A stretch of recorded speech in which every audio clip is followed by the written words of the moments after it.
High court के आदेश पर जिला प्रशासन सांबा ने कार्रवाई करते हुए विजयपुर में स्थित मशहूर होटल 17 माइल्स पर कार्रवाई करते हुए होटल के कुछ हिस्से को सील कर दिया है। वहीं मामले की जानकारी देते हुए एसडीएम विजयपुर विनय शर्मा ने बताया कि संबंधित होटल मालिक एक bank Punjab and Sind bank branch Jammu के करोड़ों रुपए के डिफॉल्टर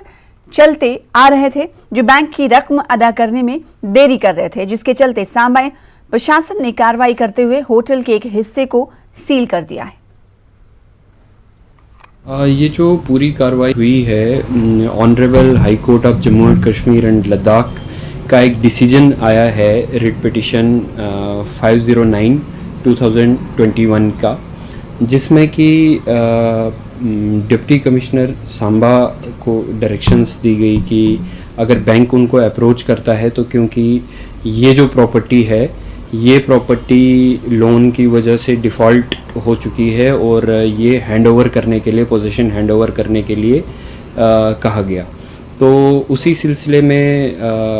एक ऑर्डर पास हुआ सरफासी एक्ट के तहत, जिसके तहत एसडीएम विजयपुर को ऑर्डर दिया गया कि ये प्रॉपर्टी जो है हैंडओवर की जाए बैंक को, क्योंकि बैंक ने एफिडेविट देकर ये कहा कि हमारी इनके साथ कोई नेगोशिएशन नहीं चल रही है। उसी हिसाब से ये ऑर्डर पास हुआ और इसी ऑर्डर के तहत कार्रवाई हुई है, जिसमें हमने जो ये होटल है उसका पोजीशन बैंक को हैंडओवर किया।